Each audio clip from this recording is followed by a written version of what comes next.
Thank you for tuning in to Zim News Beat TV.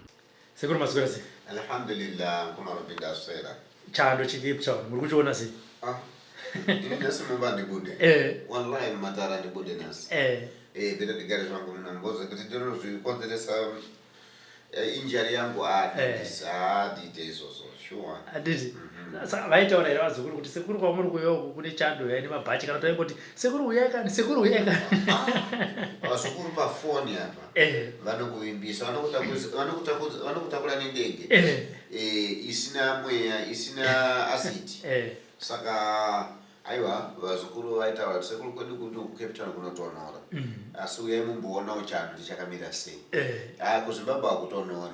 Kunodziya. Nokuti kuzimbabwe mvura inogona but kuno kuwalai. Kuno kwa ndapa kutenda zvangu.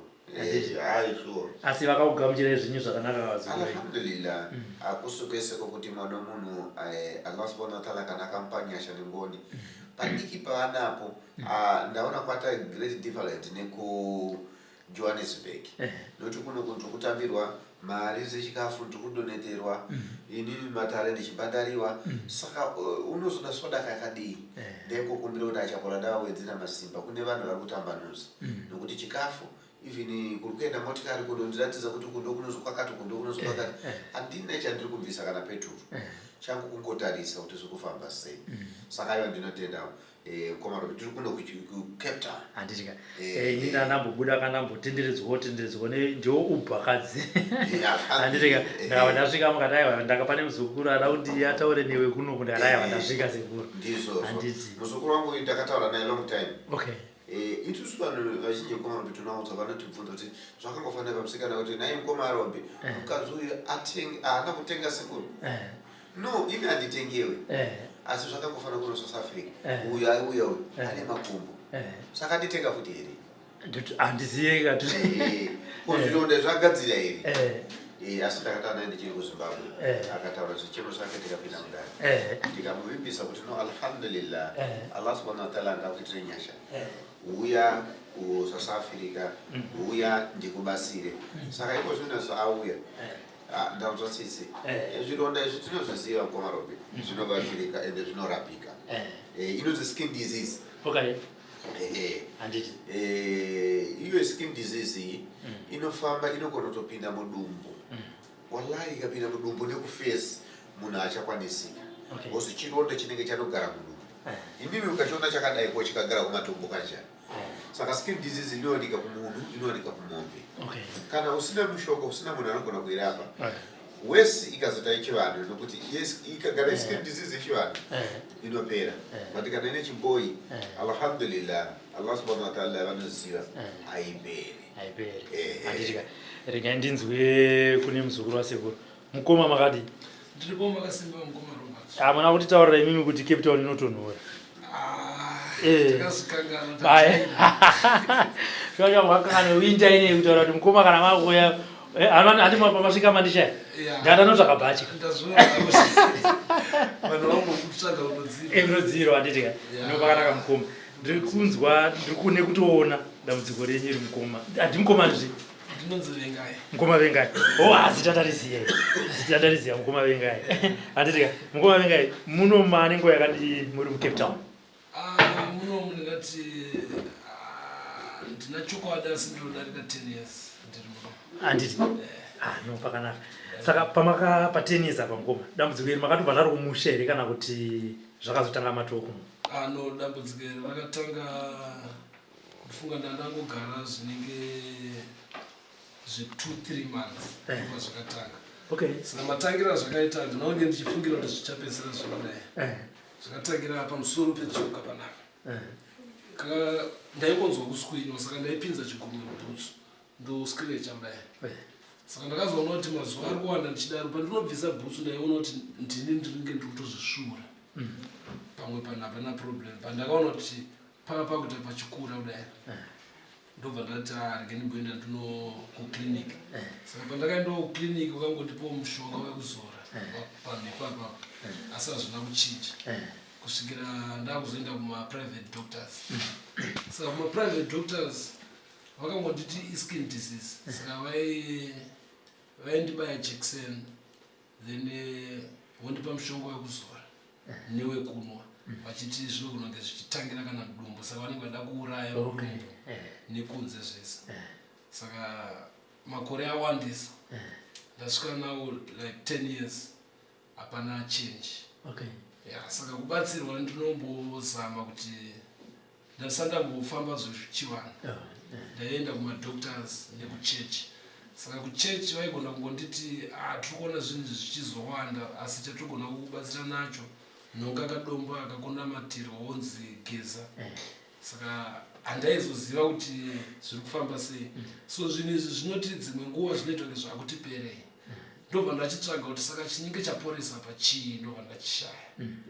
saka ndandisingazivi but nekuda kuburikidza nekuonawo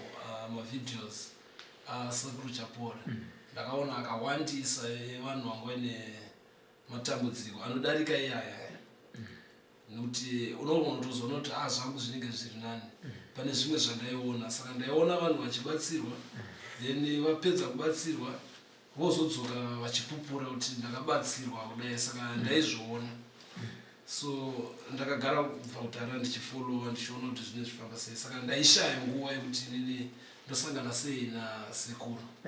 nenyaya yekuti sekuru vanenge vari kuzimbabwe ndiri kucape town kuti ndiende kuzimbabwe kwacho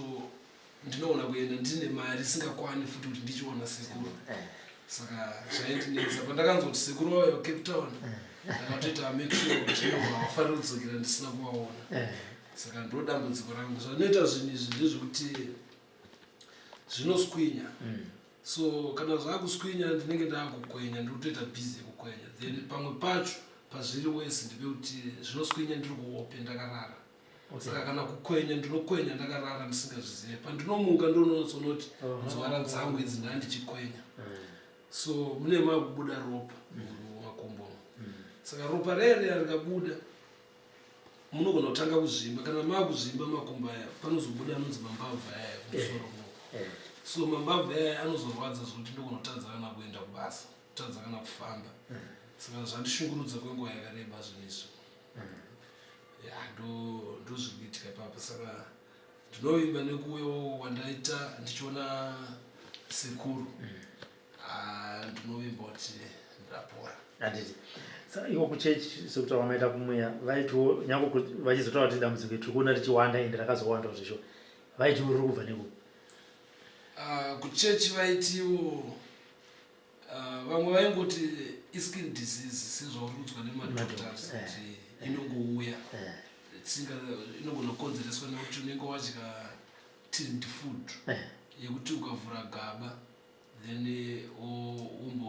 woregera kukutura wozodya time zvinogona kukonzera izvozvo saka vanhu vekuchechi vaitaura sekudaro zvichifananawo nemamwe madoctors asi kune mumwe akambondiudza akati kutsikiswa ndikabvunza kuti kutsikiswa ndokuita sei vaiti unenge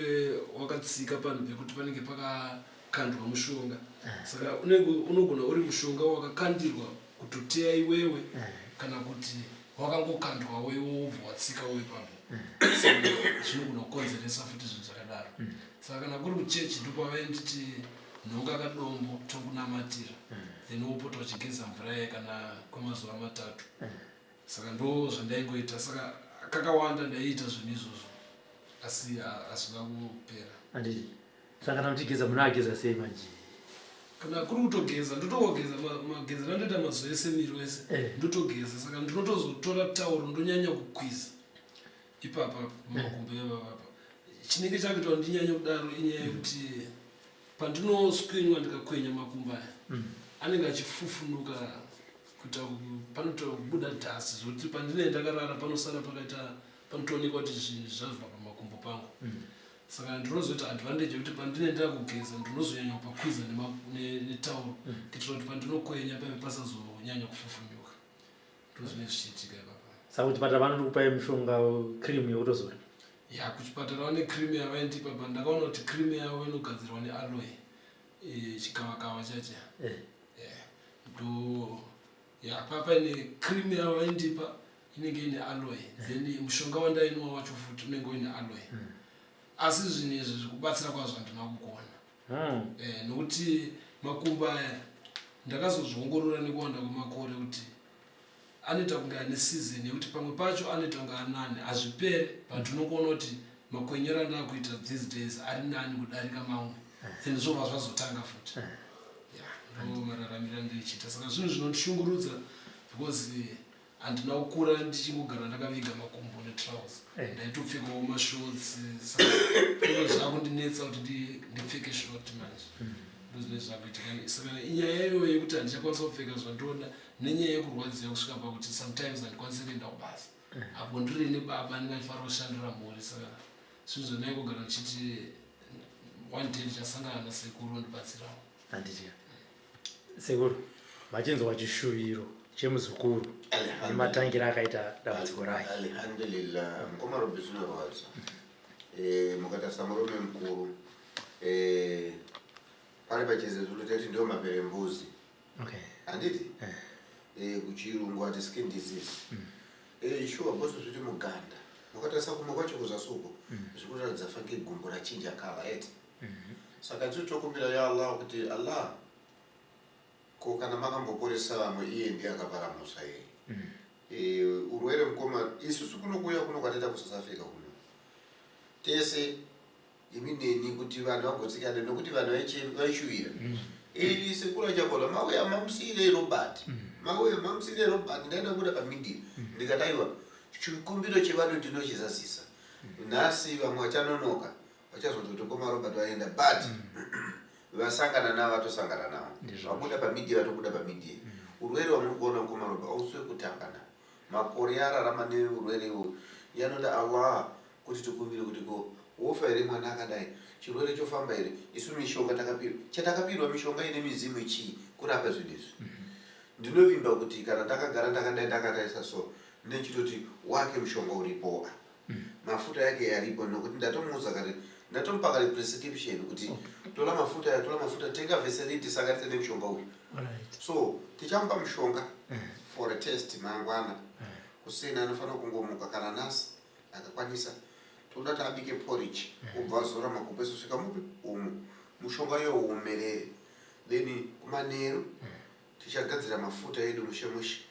kumanero ogeza nditi obva zora mafuta makumbo yacho kusvika mupi umu so apedza kuzora mafuta iwayo yemushonga iwayo tiri kuda kuti kuseni futi mangwana wozora futi mushonga wake kudarika muno makumbo womerera then kuma 12 obvisa woisa futi umwe mushonga mukomana bedota sai kuti pa 3 days tisati tadzokera anofanira kutiudza kuti chakanaka chii chiri kufamba sei alhamdulillah nhasi akaja porridge rangu panopedza 3 days anobuda paTV achitaura ende munhu wese achiona kuti mushonga wakasvika handiti aya ndatenda sekurega ndisatori nguva ino ndikuona makamirirwa